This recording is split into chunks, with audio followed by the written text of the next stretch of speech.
Hi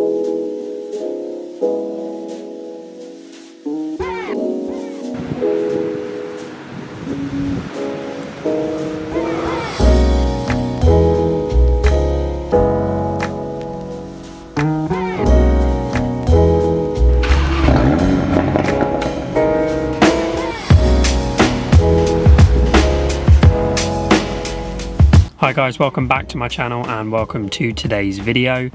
I am currently waiting to board my Eurotunnel back to the UK and thought this would be a good time to update you guys on what's been going on, talk about my car a little bit, because as you've read from the title, I have now hit the 40,000 mile mark.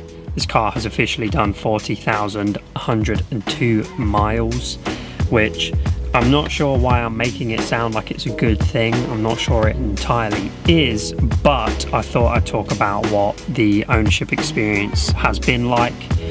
I've done a couple of these videos before, so I did a 15,000 mile, don't quote me on that, and then I also did a 20,000 and a 30,000 or something like that. But I've done these videos before, and you know, a lot of the same questions will come from those videos, and even though I've answered a majority of those questions in previous videos, people still tend to ask me the same kind of bunch of questions, which is what's the miles per gallon like, and then they'll ask me questions around the spec of my car. Do I have this, do I have that, etc. So I thought I'd talk a bit about that too, without going into too much detail, because as I've said, I have spoken about this before. But so let's just kick off with the updates, talk about what I've been up to. I know you guys have been asking for a driving video. It is coming. I've invested in some new equipment that will make the videos even better. So I've got an external microphone that I want to test out, but unfortunately the weather has just been letting me down. Every day that I plan to get out and make a video, it's raining. I'm like, oh. So it's coming. I know how much you guys are bothered by the fact that I don't make enough driving videos and I tend to sit in my car rather than record me driving it. But I've explained my reasons why before. I'm just not a fan of how it looks. But you know, I'm working on it. No more excuses. So my updates, I only really have two updates. Number one is bike videos or bike content on my channel clearly doesn't do great. My last video hasn't done well, but I still enjoyed the video. Bike content is an interesting one for me personally because I'm in the process of obtaining my full bike license. I've already done my CBT, which I'm happy to talk about in a separate video. Briefly, I enjoyed certain parts of it. I hated other parts of it. I won't go into too much detail, but if you want me to, I'm happy to talk about my CBT experience. I have my theory test booked for later this month, and in September my practical test is booked. So I'm feeling good, I'm feeling anxious, feeling a bit apprehensive about it all, but I'm glad I'm doing it because the motive behind me wanting to get a bike is really not wanting to get older and looking back and thinking, oh, I wish I'd tried it, because I grew up around motorbikes. My stepdad and my dad actually both ride bikes.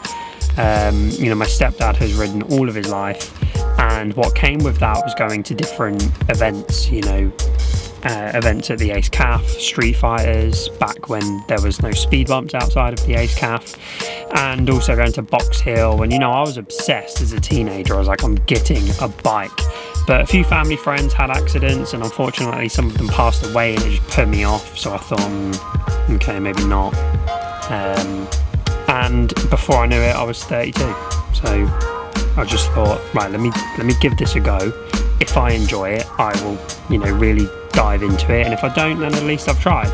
But don't worry, I'm still very much a car guy at heart. That is not going to change. I still think about cars every day. I'm still planning my next car every day.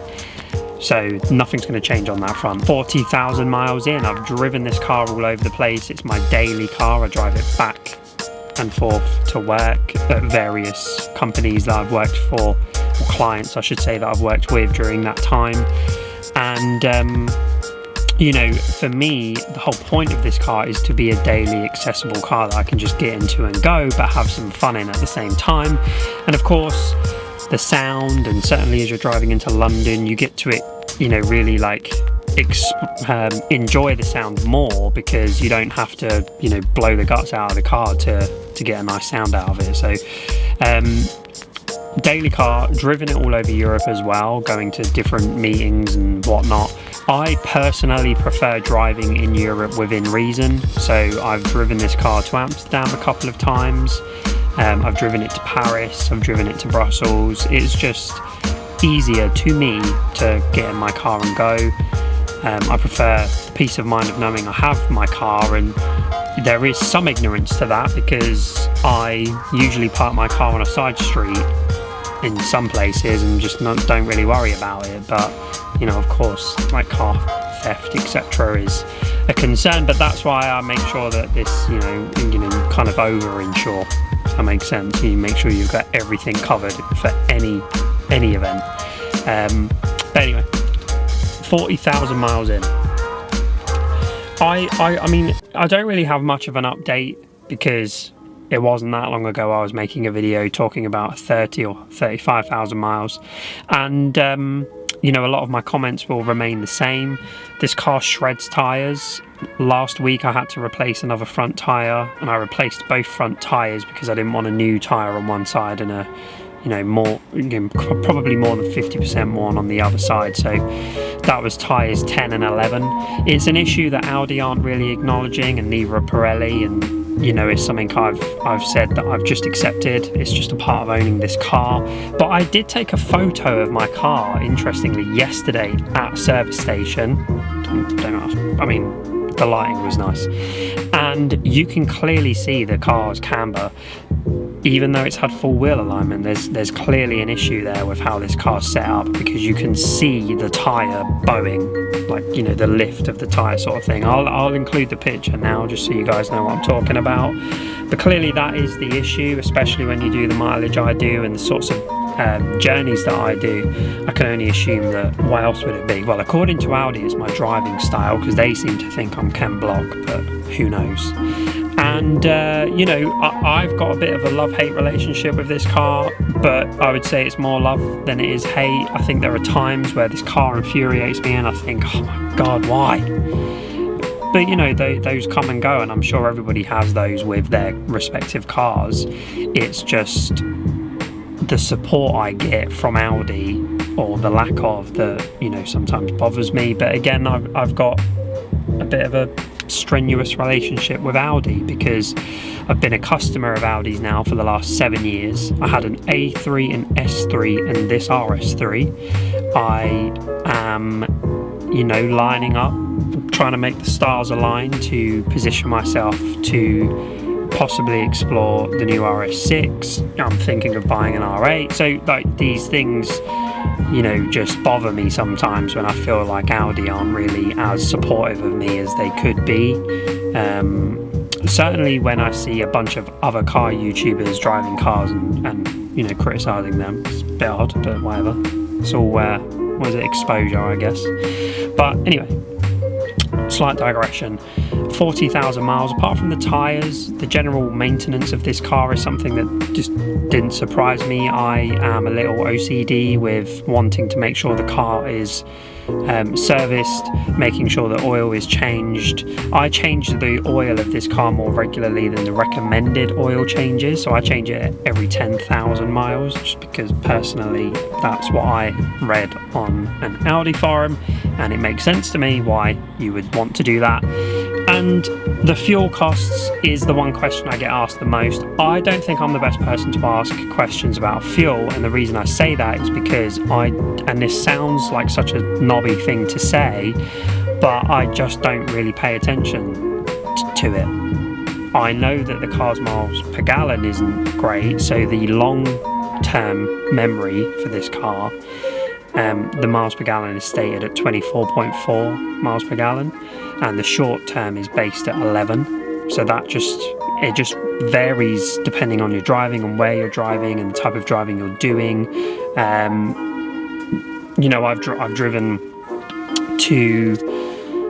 driven to Amsterdam and back on effectively one tank of fuel.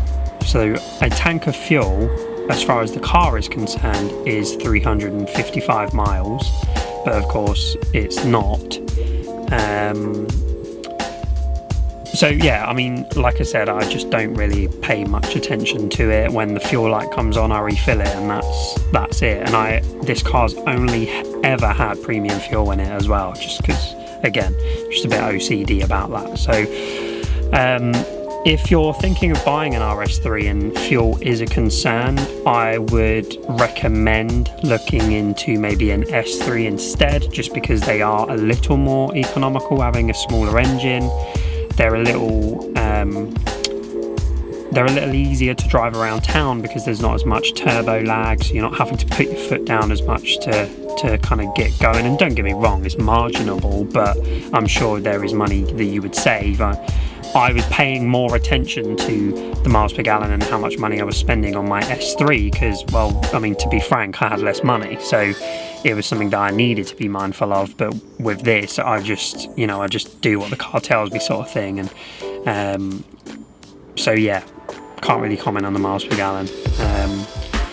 But you know, apart from the stated miles per gallon the car gives me. So, but yeah, you know, 40,000 miles. I've enjoyed almost every mile. This car still surprises me. There are still times where I, you know, put my foot down and it surprises me how quick this car still is. It still drives like a dream. You know, the interior is still fine. It's not, you know, I haven't got any, my seat isn't folded away here. There's no huge creases anywhere. Like, I've just looked after it and, you know, I love it. But, you know, 40,000 miles in a car is a lot. And, you know, bear in mind I had a 2015 S3. The interior is not that different, so it's definitely time for a change. It's just trying to figure out what change. So before I waffle on anymore and lose the ability to speak anymore, I'm going to wrap this video up now. If there is anything that you guys want to know about the car specifically, please ask away in the comments, because I always try to address your questions. I have another video coming very soon. So until that video, have a great week. Look after yourselves.